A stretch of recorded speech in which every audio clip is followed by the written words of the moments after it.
Добрый вечер. В эфире абхазского телевидения Айзера. Как всегда, мы в прямом эфире. На этой неделе больше всего наше общество обсуждало и будоражило тема непринятия исполнения бюджета за 2017 год парламентом республики. Начну по порядку. 3 мая, буквально вот неделю назад, в прошлый четверг, состоялась сессия парламента, на которой был заслушан отчет об исполнении бюджета на 2017 год, который не был принят парламентариями большинством голосов. И даже более того, был направлен этот бюджет, исполнение бюджета, этот отчет был отправлен в Генеральную прокуратуру на проверку наличия, есть ли там нарушения законов. После этого уже во вторник на этой неделе состоялся брифинг представителей Министерства финансов, в котором принял участие, и также экс-министр финансов, который имел непосредственное отношение к исполнению бюджета 2017 года. И, наконец, сегодня в парламенте состоялось заседание бюджетного комитета с представителями СМИ, с журналистами, на котором были и, естественно, представители нашей телекомпании. В течение последней недели мы говорили об этой теме, договаривались и с представителями депутатского корпуса, и с представителями исполнительной власти. Кстати, мы говорили с депутатами именно теми, которые имели претензии к исполнению бюджета. Но, к сожалению, последний момент. Сегодня нам стало известно, что они отказались принять участие в нашей сегодняшней дискуссии. Тем не менее, сегодня у нас в студии достаточно представительная публика, и я вот спешу вам представить. Сегодня у нас в гостях заместитель руководителя администрации президента Адгур Лушба, министр финансов Джансух Нанба, заместитель министра финансов Ирма Амичба, министр по налогам и сборам Даур Курмазия и, наконец, приглашенный эксперт, который вот, ну, не совру, если скажу, что буквально за дал согласие вот последние часы и как-то так выручил нас. Это директор Института экономики и права Академии наук Абхазии Заур Иванович Шалаша. Всем добро пожаловать. Спасибо большое, что пришли. Заур Иванович, ну так получается, я как понимаю, что тут оппонировать исполнительной власти придется, наверное, все-таки нам с вами. Если позволите, давайте вот начнем вот с вас. Вот на брифинге, который был во вторник, представитель Министерства финансов, экс-министр Дмитрий Сериков, сделал такое заявление, что бюджет страны по доходам и расходам не исполнялся никогда в современной Абхазии, и что до рубля рассчитать его в принципе невозможно. Вот как вы прокомментируете именно это заявление? Ну, прежде всего, я не буду сейчас комментировать его мнение. Там были другие мнения тоже, еще также вице-премьера бывшего, и другие там мнения звучат, и депутатского корпуса. Я со всеми хорошо знаком, с высказываниями имеется в виду. Но я хочу прежде всего остановиться на том, что у нас осуществляется в Абхазии с 2001 года процесс так называемого индикативного планирования, на основе чего и годовой бюджет государственный по доходам и расходам составляются.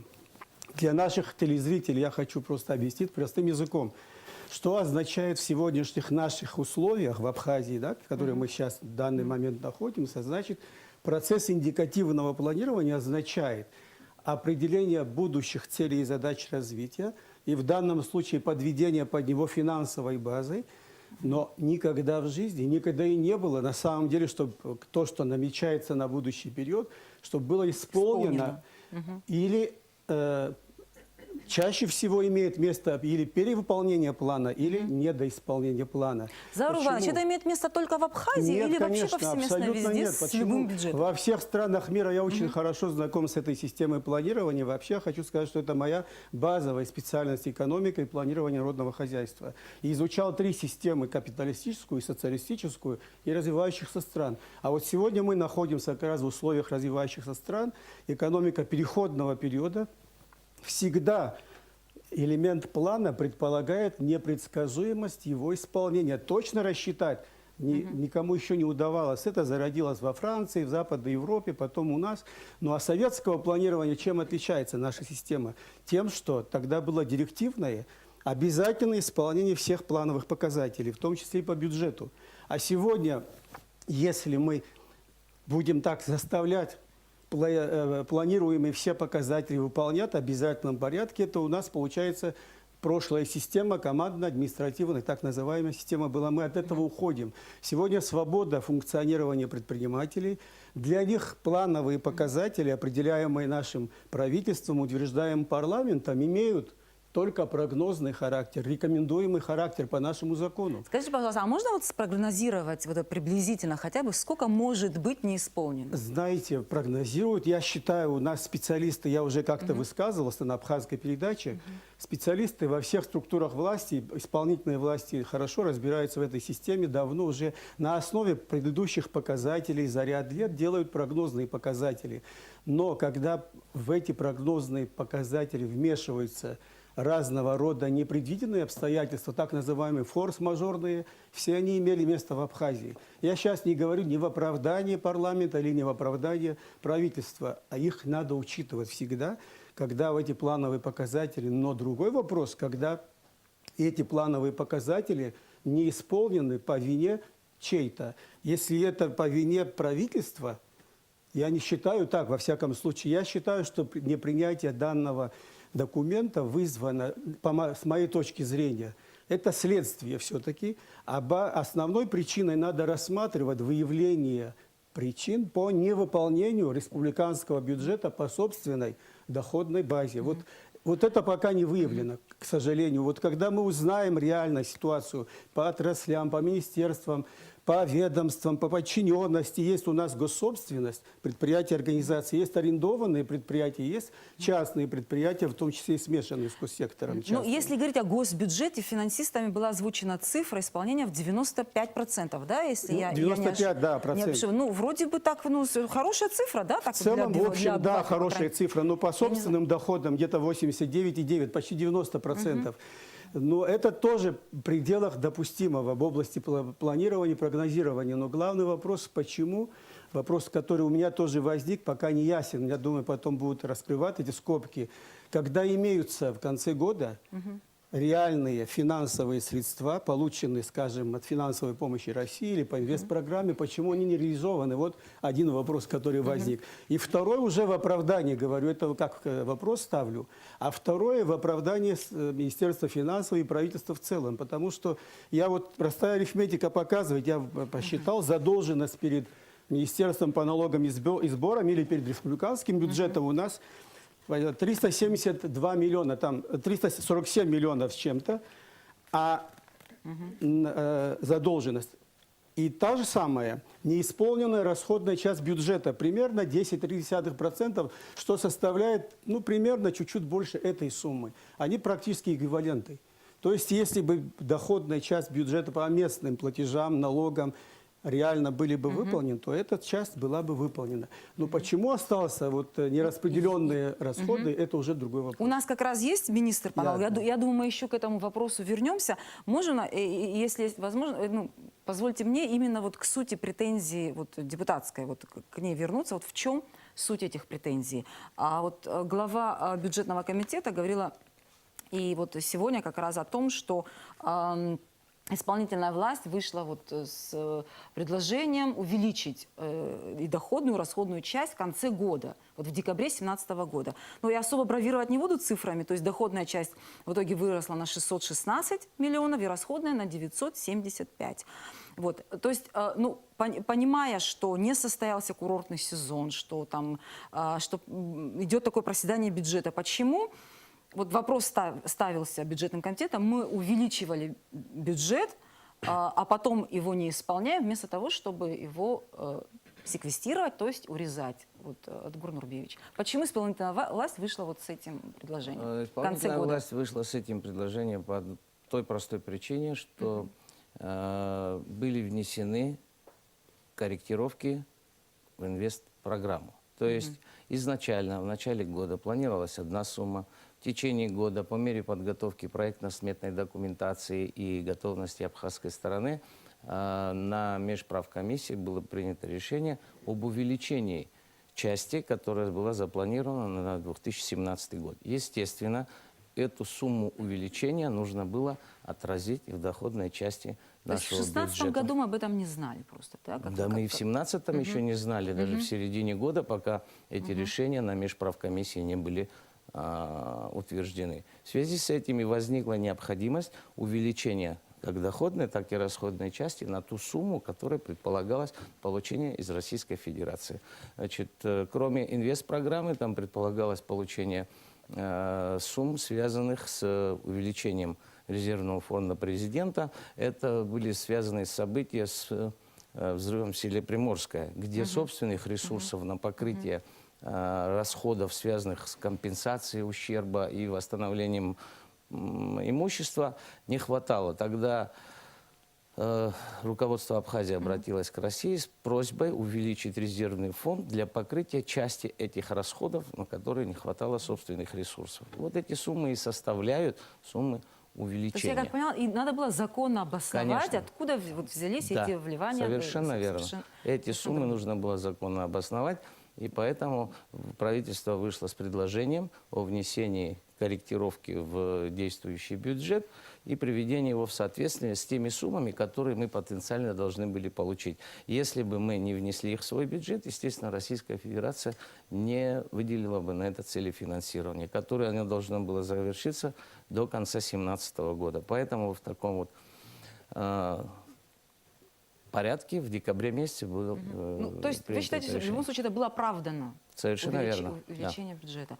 Хорошо. Ирма Федоровна, обращусь к вам, как к человеку, который, в принципе, вот как раз на сессии парламента вот, держал удар и как раз вот, представлял отчет об исполнении бюджета. После уже этого сессии парламента и в СМИ, и в социальных сетях вот пестрила вот эта вот пресловутая цифра в миллиард, куда делся миллиард и так далее. Что вот этот за миллиард, про который вот все играют? Даже уточню, 1 200 000 000. Ну, если говорить о том, что куда делся миллиард, это, наверное, немножечко неправильно. Это всего лишь исполнение расходной части нашего бюджета. То есть, как и доходная часть исполнениями, так и, соответственно, расходная часть. Вот эти 1 200 000 000 – это те как раз средства обоснованные, которые остались еще в остатке на 1 января 2018 года. Объем их составлял как раз порядка 800 миллионов, и наши выпадения доходной части республиканского бюджета в объеме 376 миллионов. То есть эти денежки никуда не делись. Если бы мы успевали бы освоить это еще в 2017 году, эти 1 800 000 000 вообще бы на сегодняшний день, наверное, не было бы и озвучено. Но там есть и по объективным причинам, которые... Я как поняла, из этого 1 200 000 000 800 миллионов Это остатки на 1 января 2018 Да, но года. это что за сумма? Откуда она? Это вот как раз-таки сумма, Это которая... сумма, да, там основная львиная доля, это сумма российской финансовой помощи, которая порядка 545 Которая миллионов. пришла вот в декабре. Вот именно о ней да, я могу идет даже речь. точно доуточнить, 27 декабря вот 414 миллионов, которые пришли еще вот в 2017 году, да, в декабре. Хорошо. Возникает вопрос, все-таки вы об этом начали говорить, почему вот заранее нельзя было вот предвидеть и подготовиться, чтобы вот как это израсходовать все-таки эту сумму? Ну, что касается инвестиционной программы содействия социально-экономического развития, о том, о чем мы сейчас говорим, да, порядка 545 миллионов, там, конечно, предусматривается процедура, межведомственный регламент, в рамках которого направляются эти средства. Там может быть, более конкретно вам скажет Джансух Эдуардович по поводу межведомственного регламента расходования этих средств. Обязательное соглашение с российской стороной нужно проводить постоянно по заявкам, представленным в Министерство экономики, в Министерство по делам Северного Кавказа Российской Федерации. То есть по заявкам это потом уже продолжается вот отпуск этих средств. Ну, вы можете добавить, Джансух Эдуардович, Да. и, конечно же, раз уж вы уже настоящий уже министр финансов, на что теперь эти деньги будут израсходованы? И вообще, где они теперь уже в 2018 году? Прежде всего, я бы хотел извиниться перед нашими телезрителями за то, что мы их за эти дни засыпали цифрами, нагрузили Да, чуть-чуть. информацией, которая сложно усваивается, да, человек, который не занимается этим. И в добавление к словам Ирмы Федоровны хотел бы сказать, что на все вот эти решения, которые привели вот к такому результату, значит, есть объективные причины, безусловно. Как сказал Гор Нурбеевич, решение об увеличении суммы, значит, планируемого получения нами по инвестиционной программе мы не могли знать в 2016 году. Соответственно, эти изменения вносились в течение года. Более того, мы очень часто и много говорим об инвестиционной программе, но мы также должны упомянуть и другую часть финансовой помощи Российской Федерации, которая тоже занимает немаловажную роль вообще в жизни нашего государства. Вы знаете, что наши страны подписали различные межправительственные, межведомственные соглашения, в рамках которых мы, соответственно, тоже получаем определенные финансовые средства, но для того, чтобы у нас появилось право расходовать эти средства, необходимо проводить межгосударственные процедуры, как со стороны Российской Федерации, так и со стороны Республики Абхазия, так называемые внутригосударственные процедуры, такие как ратификация соглашений и так далее. Это тоже занимает определенное время, и, безусловно, здесь наша страна, Республика Абхазия, не может в одностороннем порядке принять все решения и начать расходовать средства. То есть вот эти вот все процедуры, она происходит уже после того, как деньги к нам попадают, да? И нельзя как-то заранее все сделать? Нет, безусловно, не так. Если говорить об инвестиционной программе, да, существует прописано, опять же, в соглашении между Министерством финансов Республики Абхазия и Министерством по делам Кавказа Российской Федерации процедура осуществления финансирования вообще инвестиционной программы. Там, я опять же не хочу загружать наших телезрителей, очень сложная процедура согласования, сложная процедура, значит, направления заявок и так далее. Сложно, может быть, для обывателя, для нас это все понятно. И вопрос в том, что каждый из вот этих процедур требует определенного времени. И дело в том, что пока не будут проверены те или иные вопросы, которые ставятся и с российской стороны, и с нашей стороны, говорить о реализации, да, программы в части финансирования не приходится. Кстати, вот Дмитрий Николаевич говорил на брифинге о том, что как раз он говорил о том, что все, ну, вот эти вот по инвестпрограмме, они на определенные конкретные цели. Безусловно. Да, там уже все это оговорено, и мы как-то, Министерство финансов не может там расходовать эту часть, там как ей заблагорассудится. Понятное дело. А можно скобки раскрыть вообще, на какие цели это? Ну, если мы говорим с вами об инвестиционной программе, то это, значит, Вот то, что вот на 18-й год как бы перешло. Что именно? перечень объектов капитального строительства, он достаточно велик, я думаю, не стоит сейчас как бы зачитывать, но, опять же, используя наши возможности, которые появились у нас с введением казначейской системы, у нас есть возможность отслеживания поступлений и расходования целевых денежных средств по конкретному объекту.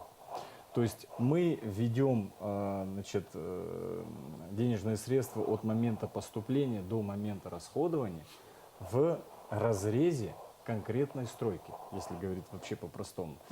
Безусловно, все те средства, которые у нас остались не исполнены в 2017 году, они будут направлены на те же цели, безусловно. Никакое отклонение от, значит, этих целей быть не может. Это будет прямое нарушение законодательства. Мало того, они уже направляются. Конечно. Вот хочу немножечко добавить, да, я еще озвучивала, что по состоянию на ту дату, вот когда я отчитывалась, эта сумма была значительно ниже, она составляла порядка 285 миллионов рублей, то есть уже не 545, а 285 миллионов. То есть процесс продолжается, реализация этой инвестпрограммы. Она не То есть останавливается можно сказать, что никак. как бы в 2018 году мы уже практически вот 5 месяцев прожили, то есть уже что-то Конечно, израсходовано, однозначно. что-то уже Да. за которым будем отвечать вот уже как бы в Совершенно верно, при исполнении в 2019 году. 2018 года. Друзья, вот из... Если можно Да, еще и добавить. пожалуйста. То есть должно быть четкое понимание, что при том, что мы не смогли, допустим, выполнить собственную доходную часть и недофинансировали за счет этого определенные направления, мы не можем и не вправе использовать эти деньги на покрытие вот этих расходов, которые предусмотрены за счет собственных доходов. То есть создается впечатление, если есть остатки, то почему бы их не направить на вот дофинансирование наших внутренних расходов, связанных с тем, что мы недополучили собственные доходы. Ну, там есть этого конкретные делать. цели, да, Конечно. Их нельзя направлять на иные цели, кроме тех, которые предусмотрены по вот, нашим соглашениям с Российской Федерацией. И контроль очень жесткий в этом направлении, поэтому они имеют целевое направление. Вот из этой суммы 1 200 000 000, как я поняла, есть такое, значит, выпадение собственных доходов тоже. То есть имеется в виду как раз-таки вот и налоговые, да, вливания. Вот как раз уже к вам вопрос, вот то, о чем говорил. И не только там и таможенные платежи есть, и иные платежи. Ну вот можете вы про это, Даур Леонтьевич? Да. Ну, я хотел бы Заур Иванович уточнить. уже начал тоже какие-то претензии там предъявлять Я хотел бы к уточнить, вашей работе. и в отчете, который столько времени рассматривается и обсуждается, и на сегодняшний день озвучиваются цифры республиканского бюджета. Министерство по налогам и сборам администрирует налоги, которые поступают и распределяются и между республиканским бюджетом и местными бюджетами. Поэтому, если в отчете об исполнении республиканского бюджета налоговые доходы, которые администрирует Министерство по налогам и сборам, недопоступили от планируемых сумм 156 миллионов, то в целом по республике в государственном бюджете с учетом недопоступлений в местные бюджеты у нас минус немного более. От уровня предыдущего года у нас в 2017 году недопоступило 251 миллион в контингенте налогов. В процентном соотношении выполнения плана это составило 89% от уровня планируемых показателей. Но причины невыполнения Вот, о поступлений... причинах, кстати. Кое-кто вас тут упрекает и в плохом администрировании. Основные причины невыполнения прогнозных показателей по налоговым доходам, мы в начале года неоднократно об этом говорили, у нас произошли серьезные выпадения в рыбоперерабатывающей промышленности. В частности, в Ачимчирском районе у нас произошли потери более 100 миллионов рублей. И серьезные потери произошли у нас в курортной сфере. Но, к сожалению, не только в курортной сфере, а как следствие во всех остальных отраслях произошло серьезное падение. В курортной сфере у нас еще в начале года на выездном заседании Кабинета министров Гаграх, Адгур Нурбеевич не даст соврать, мной озвучивались цифры, динамика, тенденция отрицательной динамики по сравнению с 2016 годом. Сезон начался не намного лучше, но к пику сезона показатели, можно сказать, были довольно-таки критичными. В первых числах августа, с 1, 2, 3 числа, в результате контрольных мероприятий у нас был установлен средний уровень загрузки объектов Гагарского района 49%. Динамика немножко изменилась в положительную сторону. По этой причине нами проводились совместно с участием и администрации городов и районов, и представительных местных представительных органов власти, местных самоуправлений, совместные контрольные мероприятия. Средний уровень по итогам курортного сезона загрузки составил 73%. Практически подавляющее большинство предприятий, за исключением нескольких, вышли на отрицательные результаты, получили убытки, ну и, соответственно, произошло выпадение по налогам.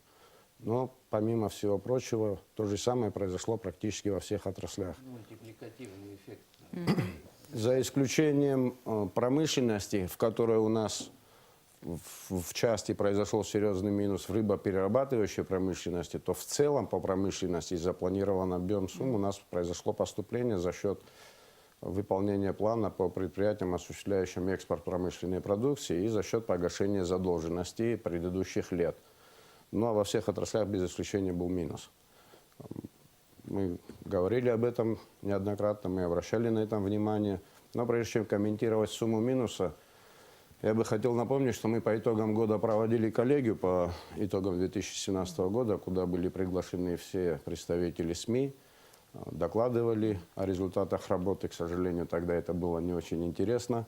и мало придано было внимания этому. Кому это было неинтересно? В смысле, средства массовой информации? вы считаете? Общественности. Общественности? Отчет о работе налоговых органов был опубликован и на сайте налоговой службы с подробным содержанием. И было сказано, суммы подсчитанных потерь за 2017 год налоговой службы превысили 600 миллионов. Это и серьезные выпадения по крупным налогоплательщикам, это отрицательный эффект по НДС, по СМР, который дал нам каскадный эффект от поступлений 2016 года, в связи с чем мы с Министерством финансов готовили проект изменений в закон о налоге на добавленную стоимость. То есть сумма НДС по СМР, уплаченная в 2016 году, у нас в 2017 году, естественно, пришла к вычету.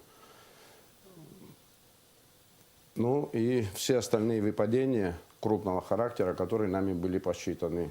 Естественно, этот результат был достигнут за счет поиска всевозможных резервов. Ну и о качестве администрирования, наверное, можно привести несколько примеров хотя бы для сравнительного анализа. Если при объеме финансирования по инвестпрограмме у нас изменение по сравнению с 2016 годом произошло буквально на 103% финансирования предприятий и организаций, осуществляющих работы по инвестпрограмме, то сумма налогов изменилась от 47 миллионов в 2016 году до 125 миллионов в 2017 году. Для того, чтобы понимать, были ли использованы резервы, было ли покрытие, можно взять для примера, о чем я говорил уже, исполнение бюджета по Ачимчирскому району, где у нас есть серьезное невыполнение, но при объеме потерь, которые нами были подсчитаны по итогам года 104 миллиона, в динамике у нас результат получился минус 93. То есть фактически имело место погашение порядка 11 миллионов из дополнительных выявленных, привлеченных к уплате налогоплательщиков и резервов. И таким образом мы при объеме потерь свыше 600 миллионов пришли к результату 251 миллион, о чем, в принципе, в ноябре месяце, в том числе на встрече с комитетом парламента, мы говорили. Ну, из всех цифр, которые вы сейчас озвучиваете, конечно, 600 миллионов запоминается больше всего. Заур Иванович, ну это вот это критическое? Знаете, это я даже не об этом хотел сказать, прежде чем перейти к цифрам. Вот эта ситуация вообще почему возникла? Вот это меня очень интересует. Почему? Потому что Вы я... именно с налоговыми? Нет, я не к налоговой, я вами? вообще к исполнительной власти и к законодательной, обоим. Потому что я говорит, тоже был депутатом 6 лет целых, 96 по 2002 год. У нас тоже были моменты... Хорошее было время. Было, знаете, не то, что хорошее. У нас была и оппозиционная группа депутатов, официально оформленная внутри парламента. У нас был регламент взаимодействия с органами исполнительной власти. Я думаю, сейчас тоже есть утвержденный регламент взаимодействия парламентом, я так уверен в этом. Вот почему это вообще возникло, почему вот эта информация вся, которая не пока до конца исследована, не изучена, и сразу пошло в народ. Через средства массовой информации или через интернет, неважно. Сейчас куда ни придешь, сразу, и что о чем говорит, куда деньги делись, кто своровал. И сразу выводы делает каждый по-своему. А я почему этот вопрос поставил? Заур Иванович, еще есть... вот раз вы были депутатом, можно к вам вопрос? Вот Дмитрий Николаевич сказал, что по закону, если есть какие-то претензии, бюджет должен был возвращен Министерству финансов, доработан, что-то там Здесь я переделано, с ним, сделано. Почему этого сделано Здесь не я было? с ним согласен. Почему? Потому что, я же говорил, уже у нас это было, имело реальное место на утверждение бюджета будущего года, 2000 года, в 99-м это было. И мы, естественно, когда рассмотрели на комитете, возникли множество вопросов. Все депутаты, которые у нас были оппозиционные, или так по-другому называлось там еще. Но во всяком случае все предложения представляли в головной комитет. Мы приглашали всех министров экономического блока правительства, налоговой, таможни, как правило, министра экономики и так далее, и так далее. И они давали устное объяснение вначале. Если требовалось, мы письменно запрашивали. Потом повторно обсуждали, вот это все процедуры мы проходили, но если это не дает результата, а у нас не дал результата положительного, кстати, и после этого уже согласованная исполнительная законодательная власть создают в рамках парламента согласительную комиссию. Эта процедура предусмотрена. И все вот эти вопросы, которые обычному человеку непонятны, мы снимали. 2-3, иногда бывало дня подряд сидели, работали, и очень долгое время, я считаю, это в принципе подряд работать, но активно сотрудничали все депутаты.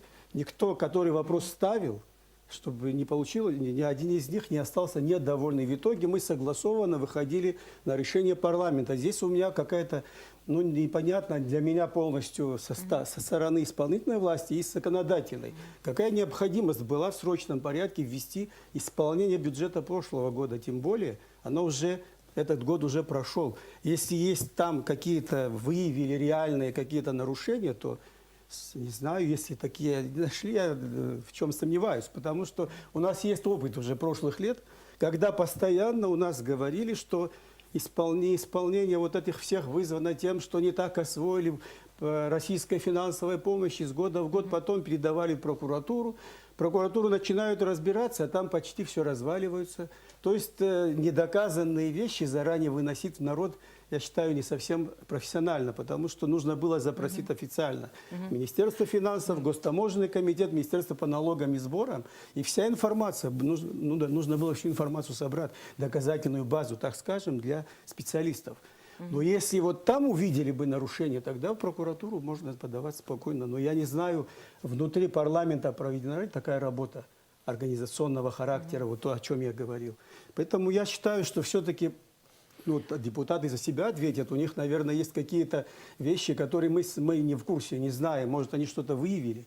Это уже Ну, к сожалению, их сегодня мы. здесь нет, мы не можем у них спросить. Да, поэтому, но я с другой стороны, знаете, хотел сказать, что это здесь тоже нельзя рассматривать, что это что-то случилось такое, которое не вписывается в рамках демократических процедур. У нас есть депутаты, которые хотят вникнуть в дело. А с другой стороны, парламента, то есть исполнительная власть, она исполняет эти законы, принятые парламентом, значит, они обязаны представлять были. Но вот эта процедура почему не проведена, вот это мне непонятно пока, к сожалению. Адгур Нурбеевич, вы как вы думаете, почему... То есть я что хочу закончить, вот да, почему вынесли решение не подготовлено до конца, я так считаю. Или не изучено, точнее скажем. Не то, что не подготовлено, не изучено. Когда головной комитет это по экономике, по бюджету в данном случае выносит отрицательное мнение, это выясняется на заседании комитета по бюджету, а не в день собрания парламента. Значит, тогда вопрос надо снимать и дополнительно запросить все необходимые материалы. Это прописано процедурой, кстати, регламентом парламента. Ну вот как раз Дмитрий Сериков об этом говорил, я как поняла на брифинге, ну о том, куда расходуются деньги, как расходуются деньги, это, конечно, совсем другая уже история. Но все-таки вот почему не был направлен закон обратно в Министерство финансов? Мне сейчас трудно судить, почему депутаты приняли именно такое решение, но я абсолютно согласен с Зауром Ивановичем о том, что прежде чем выносить на сессию, достаточно было бы провести еще, если необходимо, там 1, 2, 3 заседания комитета профильного. Кстати, на одном из комитетов я был, вопросов действительно было много. Ирма Федоровна на 90-95% дала исчерпывающие ответы. Но для того, чтобы услышать ответ, надо еще, наверное, уметь и слушать. Ирма Федоровна, чем было аргументировано вот такое решение Мне парламента? тоже очень сложно, конечно, по этому поводу высказываться. Единственное, что вот мне до сих пор непонятно, почему сам комитет после вот первого, вот, когда нас приглашали в комитет на рассмотрение, да, предварительное отчет об исполнении, после вот этого завершения официального документа в Минфин, официальный документ с претензиями не поступал. Вот с конкретными вопросами, выставленными, по какой причине они не принимают этот бюджет, в Министерство финансов до сих пор не поступило. И до того тоже, пока до сессии вот они не представили эту информацию, мы даже об этом и не знали. То есть, я как понимаю, по процедуре, если они его не принимают, они должны были вот свои претензии как бы Конечно, официально расписать, изложить документально и представить Министерство финансов, и в последующем, естественно, мы бы разбирались бы, наверное, дополнительно давали бы какую-то информацию, которая была необходима. Может быть, недостаточно на комитете, я им озвучила эту информацию, можно было вернуть этот отчет нам, и мы бы его, если действительно требовало доработки, мы его доработали бы и обратно представили бы на рассмотрение последующего утверждения. Но, с другой стороны, я хочу добавить, знаете, сама исполнительная власть тоже имеет право попросить депутатов не вынести вопрос на рассмотрение, так что могла исполнительная власть тоже инициативу проявить, зная предварительно, Не если выносить на знали. рассмотрение где? Ну, в парламенте имеется в виду уже официального рассмотрения. Сама исполнительная власть, если знала, до этого я не в курсе, они могли сами обратиться официально, просим снять с повестки дня рассмотрение данного вопроса в связи с тем, что считаем необходимым представить дополнительные разъяснения. У нас получилась как бы конкуренция между законодательной и исполнительной властью, а в итоге вопрос как-то повис. Это не односторонняя вина депутатов. Я считаю, вина тоже исполнительной власти, потому что такие случаи бывали, когда одна из ветвей не соглашается, можно и спокойно снять с повестки дня по инициативе тех, кто представил проект бюджета в данном случае. Гурген Нурбеевич, вы заранее знали, что будут такие Я проблемы? такой необходимости отзыва назад не видел.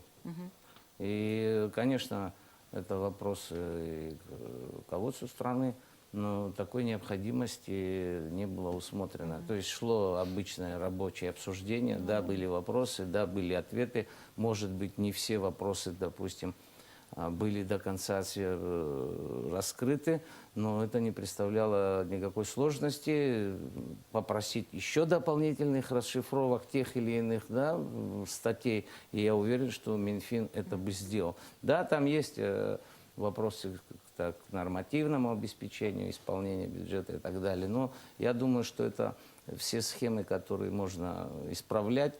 В конце концов, мы не стоим на одном месте.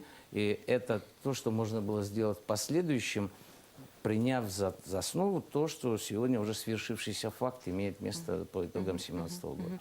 На сегодняшнем заседании бюджетного комитета присутствовал также глава и контрольной палаты, кстати, на выводы которого и основываются депутаты, я как поняла, тоже также, в том числе при непринятии отчета о бюджете 2017 года. Вот как вы прокомментируете вот эти вот выводы, Джинсух Эдуардович? Я, кстати, хочу сказать, вот то, о чем говорил глава контроля палаты, вот по каким, то есть какие там, приблизительно какие претензии были, это по каким критериям выделяются деньги на развитие сельского хозяйства, на ремонтно-восстановительные мероприятия, на которые выделено вот 200 миллионов, сумма не расшифрована, а расход идет, и непонятно, вот это резервный фонд управления по капитальному строительству или что-то другое. Вот такие вот. Вот как бы, я как поняла, депутаты основывались также и на эти выводы тоже. На мой взгляд, в первую очередь нужно сказать, что заседание сессии парламента, на которое выносился вопрос о возвращении закона об исполнении республиканского бюджета, получился немного эмоциональным. Да, докладчик Ирма Федоровна все цифры, безусловно, подала в том виде, в котором они есть на самом деле. Но почему-то получилось так, что мы немного отошли от предмета договора. Значит, мы услышали различные высказывания по различным вопросам, которые, по сути, прямого отношения к отчету об исполнении бюджета не имеют. Безусловно, но во всем в этом нужно искать и положительный момент. Столь, так скажем, внимание, которое обращено к исполнению бюджета, бюджетному процессу, для нас, как людей, которые непосредственно занимаются, это приятная вещь, тем более со стороны депутатов, и есть, так скажем, и много положительных факторов. Вот я все жду, о каком положительном моменте. Ну, безусловно, когда, понимаете, если нет абсолютно никакой критики, и если воспринимаются, значит, все вопросы, которые поступают в парламент в том или ином виде, без каких-либо замечаний, пусть это будет серьезное, несерьезное замечание, то становится неинтересно. Да? А здесь, когда, значит, складывается оживленная дискуссия, то, на мой взгляд, в этом есть положительный фактор, безусловно. И, То есть это все держит вас в тонусе? Безусловно. Так скажем, здоровая критика, она полезна в любой ситуации. Какое бы министерство или ведомство не исполняло свою работу там, на 5 с плюсом, если не будет критики, то вот это чувство, оно притупляется, да, и, возможно, допустить какие-то ошибки. А такая обстановка, опять же, я говорю, если речь идет о предметном, да, предметная беседа в данном случае, если речь шла бы об отчете, об исполнении. Мне бы хотелось, вот то, с чего вы начинали, мне показалось, что сегодняшняя встреча в парламенте, которую вы сейчас прокомментировали, она была уже более предметной. Были высказаны, значит, определенные выводы в части того, что к цифрам, предоставленным Министерством финансов, абсолютно никаких вопросов нет. Достоверность их подтверждается. Это к вопросу о том, почему мы не выступили с инициативой отзыва, да, данного проекта. То есть наши, да, было смысла, значит, да. так скажем, оппоненты, да, в кавычках, никакие они не оппоненты, конечно, но подтверждают, что цифры достоверны, все подтверждается. И те вопросы, которые ставятся, они, безусловно, будут рассматриваться и с нашей стороны. Я просто не могу сказать, что когда-либо заключение контрольной палаты к тому или иному бюджету, я имею в виду года, было абсолютно без замечаний. Ну, это То есть просто всегда нелогично. были какие-то Безусловно. претензии? И так должно быть. Есть замечания формальные, есть более серьезные и так далее. То есть это рабочий момент, совершенно верно сказал Заур Иванович, это нужно обсуждать. Есть определенные вещи, которые мы можем пояснить, что и произошло. То есть изначально перечень замечаний, которые были указаны в отчете контрольной палаты, они были как бы гораздо больше. После того, как мы предоставили соответствующие свои ответы, часть вопросов было просто снято. Но это рабочий момент, который, мне кажется, вот на самом деле не стоит выносить на суд публики, потому что, ну, возможно, неправильное восприятие, лишняя информация. Ну, один вопрос, Да. который у меня сейчас возник по ходу. Знаете, вот все-таки вот такие моменты, чтобы следствие вот такое не возникло, вот такие дискуссии. А мне кажется, все-таки было бы проще каждый квартал, тем более правительство и Минфин через правительство, через администрацию президента представляют отчеты, насколько при нас так было, я надеюсь, сейчас тоже так же. Потом полугодовые, потом 9 месяцев, и так Отчеты, за год. парламенту? Да, в парламент об исполнении информацию.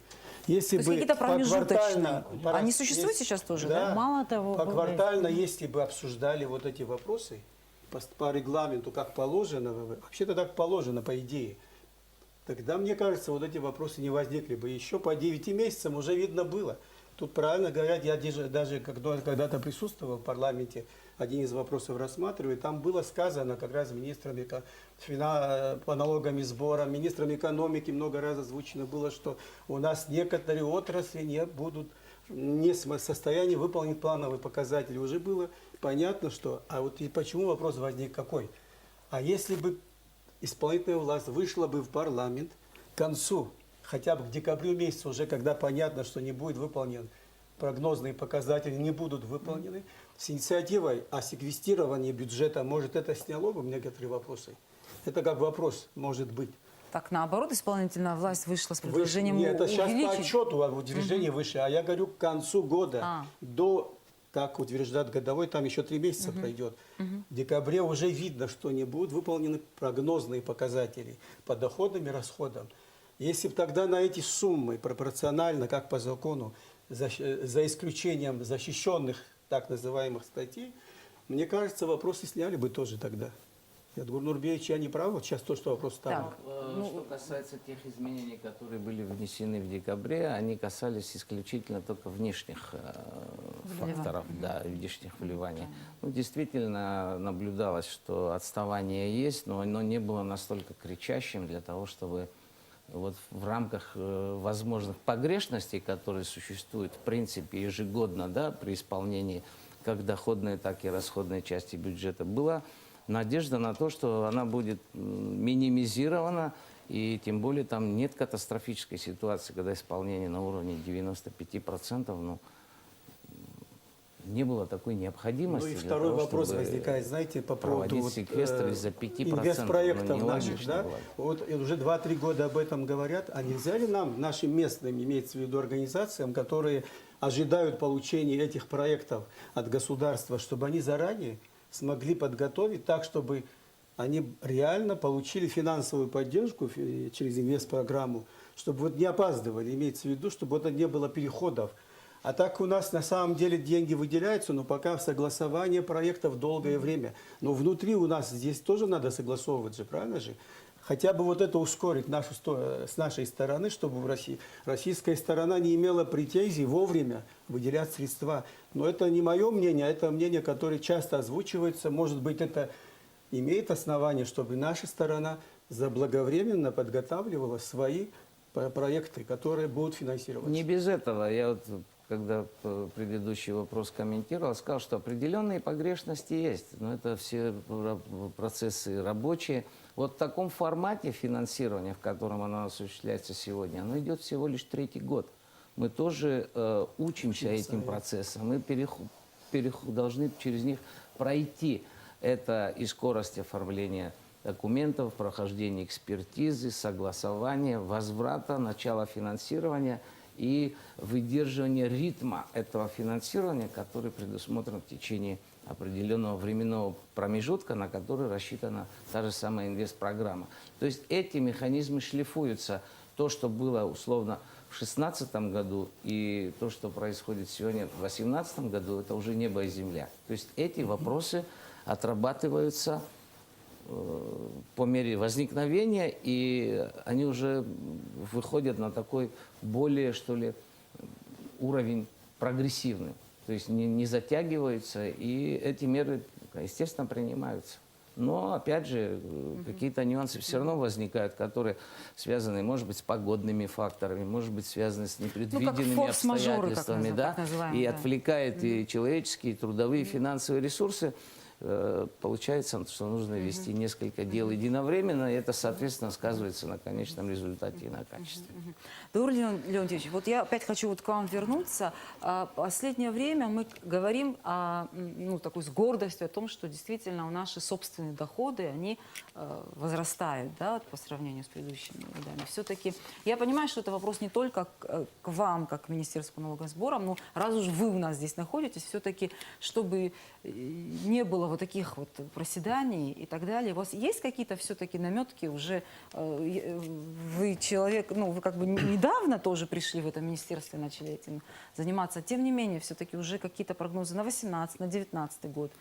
Ну, вот мы с Чтобы вот эти доходы наши, которыми мы так вот гордимся, чтобы наши все-таки росли, чтобы это все-таки было закреплено в дальнейшем. Вот что касается вот вашего Да, ведомства. прогнозирование Я понимаю, что вы за доходов все Заур говорить не Иванович можете. очень четко и очень ясно сказал о качестве и о возможностях прогнозирования, с той формой прогнозирования, с тем индикативным планом, с которым мы имеем дело. Но можно ли утверждать и прогнозировать на будущее? На сегодняшний день, при том, что у нас пока на сегодняшний день и по рыбной отрасли тоже пока не выполняется план, в целом план по поступлению по налогам по республике перевыполняется. Но мы не знаем, какой будет предстоящий курортный сезон, поэтому это крайне затруднительно. В прошлом году невозможно, наверное, было спрогнозировать, что у нас в разгар курортного сезона произойдет взрыв в Приморском, что у нас произойдет убийство туриста, и по этому поводу будет в день десятки одновременных заявлений и публикаций, что пойдет такая информация, что будет пропаганда о процессах и проблемах, происходящих на территории Республики Абхазия. Это немножко сложно. Мы все-таки живем не в замкнутом пространстве, мы зависим от окружающего мира тоже.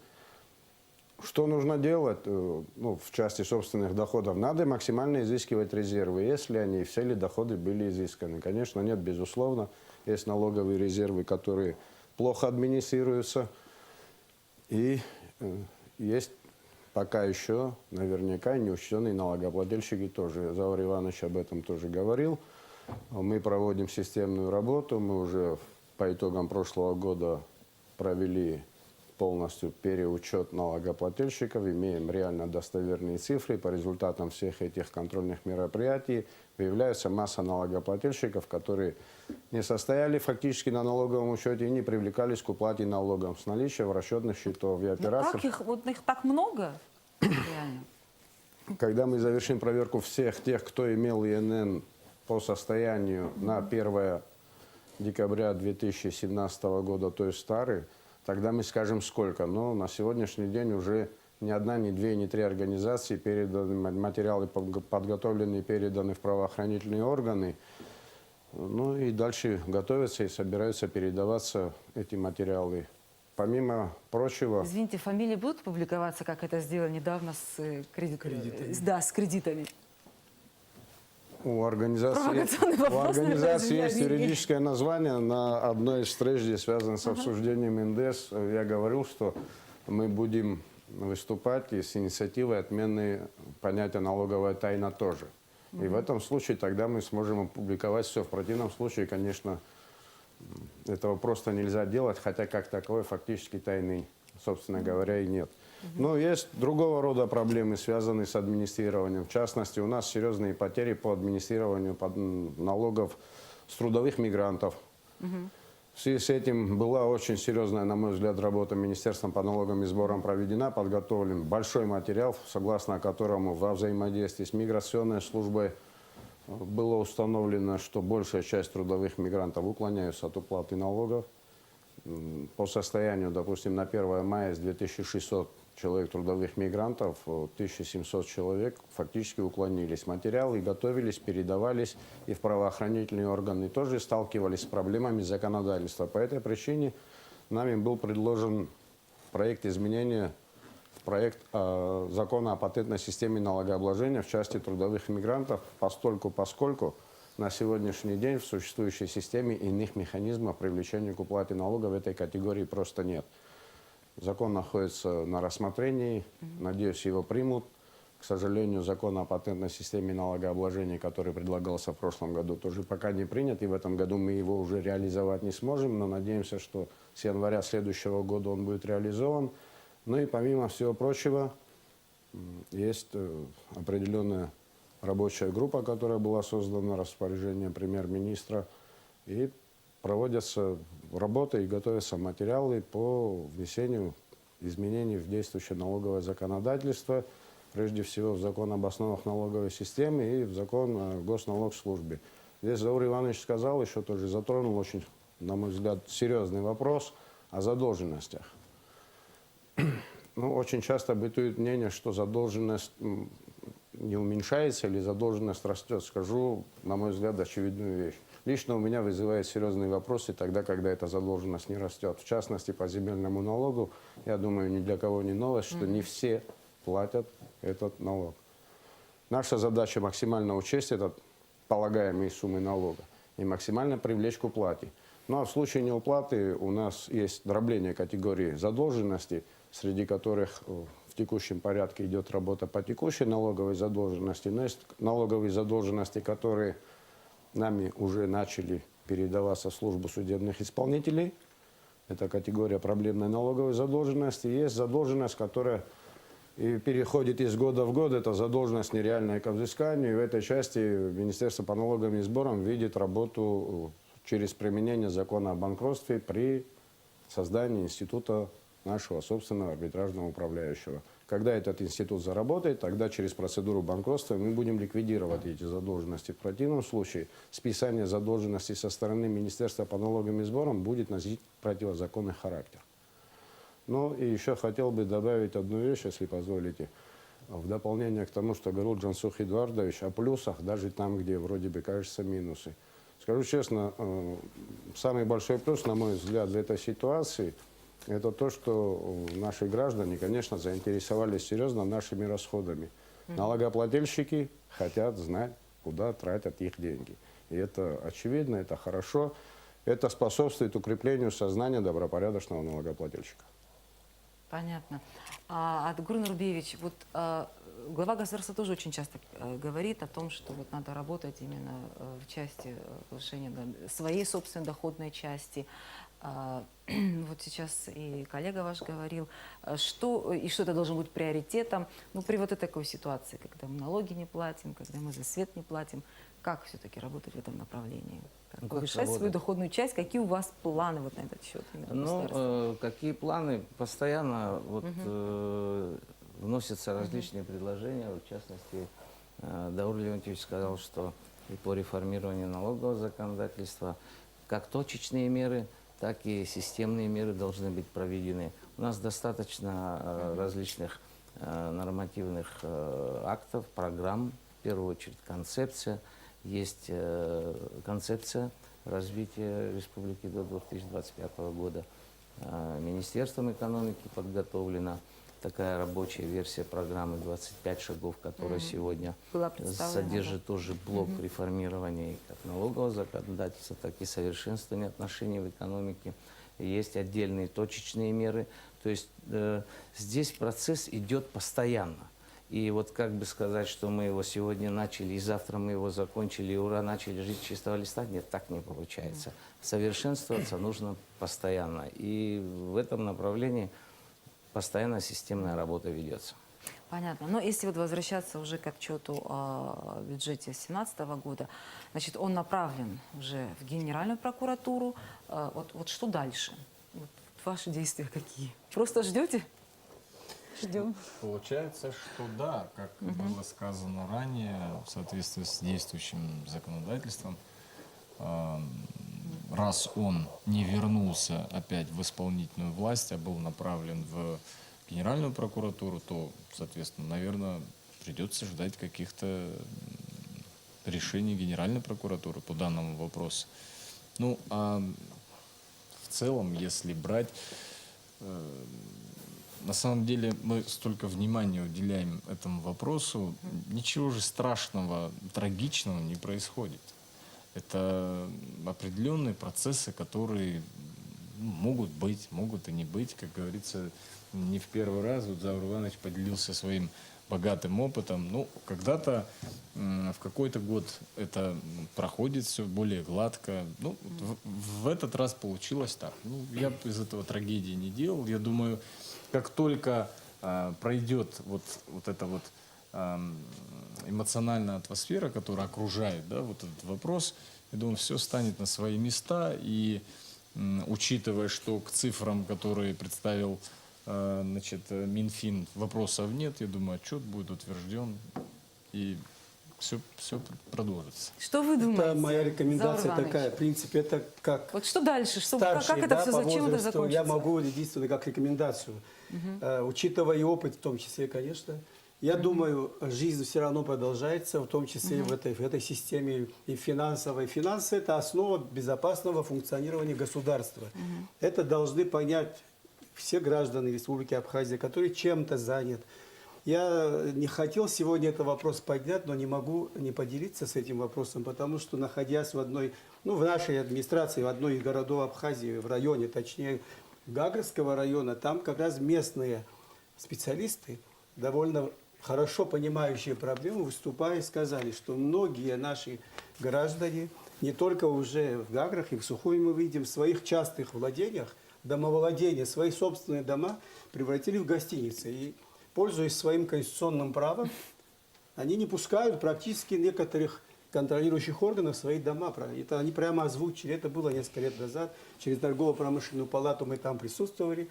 Я сегодня не в курсе, что-нибудь изменилось ли в этом плане. После этого были незаконные подключения к энергетике, водоснабжению и так далее. Это официальная информация. А если вот так будут относиться наши граждане, наши предприниматели, наши предприятия к своему государству, то есть, что я не должен ничего своему государству, у меня это частная собственность, так нельзя нам никогда создать свою финансовую безопасность нашу. Почему? Потому что когда вот мы сейчас говорим, что большая часть денег не поступила из Российской Федерации. Вот это все слабость нашей собственной экономической базы в целом. А финансы – это уже следствие этой экономической базы. А экономическая база состоит из каждого предпринимателя, из каждого предприятия, из каждого гражданина, получающего какие-то доходы, и в том числе личных подсобных хозяйств, которые чем-то заняты. Потому что это имеет большое следствие. Сегодня они прекрасно себя чувствуют, зарабатывают определенные доходы, но когда, это относительно младше меня по возрасту, когда выйдут на пенсию, сколько нужно будет собрать бумаг, чтобы получить ту же российскую пенсию, та же местную нашу. Хотя пока сумма не маленькая у нас, но тогда нужно будет и стаж работы официально представить по заработной плате, свои доходы какие были. А какие документы могут представить лица, которые нигде не числятся, не имеют юридического статуса. Вот об этом я хотел бы, чтобы наши граждане поняли. Это одна сторона. И вторая сторона, все-таки я почему начал «Жизнь продолжается», моя рекомендация уже конкретно законодательной, исполнительной ветвями властей. Они должны активно сотрудничать, взаимодействовать во благо нашего общества. Потому что сегодня, да, что-то, может быть, недопредставили исполнительная власть, что-то не понравилось нашим депутатам, они наши представители должны найти общий язык и начать работать уже над исполнением бюджета 2018 года поквартально, не только полугодие, хотя продолжается, приближается уже, чтобы там выявить раньше срока до конца года, какие недостатки имеются, и, возможно, сообща решать и снимать эти проблемы. Потому что уже за 2018 год надо начинать обсуждение, а не как пройдет время, весь год, потом уже как сегодня обсуждают. Это тоже, кстати, упрек многим нашим депутатам. Это в том числе, почему? Потому что они заслушивают, когда информацию представят. Но информация, как я понял, представляется ежеквартально в парламент. Тогда кто мешает приглашать любого министра, отвечающего за это направление деятельности таможенного комитета и по налогам и сборам, и экономики, и финансов. Это все, в принципе, при эффективном или при желательном взаимодействии, возможно, эти вопросы решат. А мы, граждане, ждем как раз от них согласованного взаимодействия, чтобы было легче нашим гражданам. Вот так. Спасибо, Заур Иванович. Вот, наверное, уже последнее, наверное, Адгур Нурбиевич, вот к вам обращусь. Все-таки, что касается вот инвест-программы, вот как раз вот Заур Иванович говорил о том, что уже в 2018 году надо думать о том, как это все будет исполняться. Все-таки как раз, больше всего нареканий даже к инвест-программе. Все-таки будем мы осваивать эти все средства? И вот как уже ваши прогнозы, будут ли они все-таки осваиваться, эти средства? Вовремя и как надо, и чтобы отчитываться о них. Сомнений в этом быть не должно. Она расписана до 2019 года включительно. Там более 100 мероприятий, которые имеют свои, значит, суммы финансовых средств, рассчитанных, проверенных, прошедших экспертизу. И рабочий процесс идет. Как я и до этого говорил, да, приходилось шлифовать весь этот рабочий процесс. Да, где-то возникали, возможно, еще и субъективные факторы. Да, бывает у нас и какая-то там нерадивость, может быть, да, или ответственность недостаточная. И это имело место. Все это в совокупности как раз и влияет на результативность. И я уверен в том, что теми темпами, которыми мы движемся сейчас, суммы, которые предусмотрены инвестпрограммой, будут обязательно освоены в установленные сроки. Единственное, да, в конце года может быть какая-нибудь опять возникнуть погрешность в плане того, чтобы возможны перекидки как в одну, так и в другую сторону этих сумм, которые носят фиксированный характер на 3 года. Но это рабочий процесс межправкомиссии. Там тоже принимаются оперативные решения в зависимости от того, как движется работа по тому или иному объекту. Все это обсуждается и принимается выверенное решение. То есть я уверен, что этот вопрос... Ну, к инвестпрограмме повышенное внимание, потому что, да, это российские средства, потому что суммы достаточно значительные и так далее. Ну, мы выходим на тот график, который нам позволяет осваивать их так, как это расписано. Понятно, спасибо большое. Я напомню, что главный финансовый документ страны направлен в Генеральную прокуратуру на предмет нарушения закона даже, вот я тут выписала даже 3 законов. Это о республиканском бюджете, о противодействии коррупции и о кабинете министров. Ну, как я понимаю, последнюю точку вообще в этой истории теперь должна поставить прокуратура, и слово за ней. Я благодарю всех вас, уважаемые чиновники, которые пришли сегодня на нашу программу и все-таки ответили и на наши, уже, получается, только на мои вопросы. И претензий таких особо не было, получился такой разговор. Если вы позволите, я хочу особую благодарность, Ирма Федоровна, вот вам выразить. Ну, я не буду скрывать, что мы с вами знакомы уже давно с детства. Я знаю, что вы человек очень скромный и далеко не публичный. И вам на этой неделе выпало очень много, вы держали действительно удар. Я надеюсь, для вас это все закончится, вы вернетесь к своей любимой работе и будете работать и дальше. И опять-таки всем спасибо большое. Спасибо телезрителям, которые были с нами. В нашей программе есть еще интересные передачи. Не переключайтесь. Ну, а мы встретимся вновь в программе Айзера в следующий четверг. До встречи.